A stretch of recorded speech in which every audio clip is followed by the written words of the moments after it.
Honorable Senators, from my dashboard, my dashboard is blank. Senator, yeah, he'll speak last. Senator Duarte.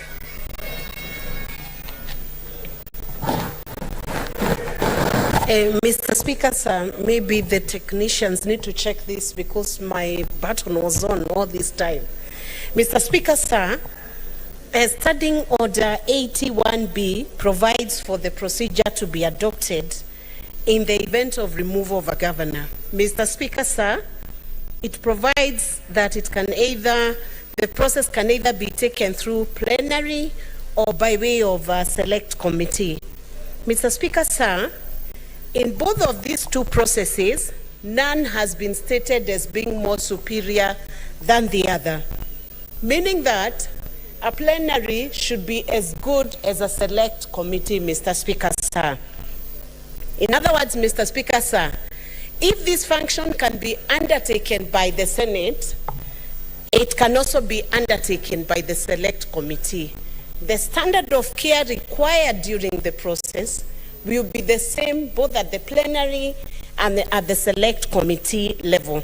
Mr. Speaker, sir, I would wish to state, listening to the many submissions that have been made before the floor of this House, Mr. Speaker, sir, it is clear that there are some processes that may need to be improved. For instance, how committees are constituted, what is the level of percentage of gender, Mr. Speaker, sir, that can be improved for future processes. But Mr. Speaker, sir, without elongating my submissions, I would wish to support the motion that has been brought to the floor of this House by the majority leader, but to implore upon the select committee to undertake their duty with much care and without interference, and to see that, looking at the heated debate that has emanated from the House, Mr. Speaker, sir, everybody will be watching. Both the governor needs a fair trial, the standard of proof. At this juncture, will allow the Honorable Senator of Meru 5 minutes. Thank you, Honorable Speaker. On the onset, Mr. Speaker, sir, I really want to thank you and the members of the Senate for breaking their holiday to come and listen to the cries of the Meru people. So on behalf of the Meru County residents and my very behalf, humbly receive our gratitude.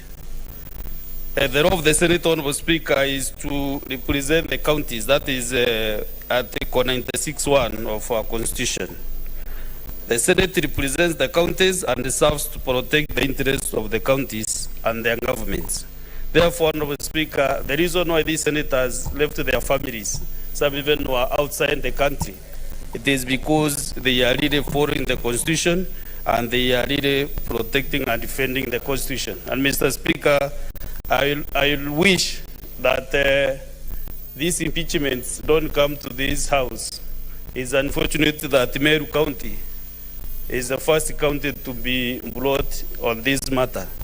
And Mr. Speaker, my wish is that both the parties, that is the Meru County Assembly, the 67 members opening their signatures to impeach the governor will be listened to, and also the governor.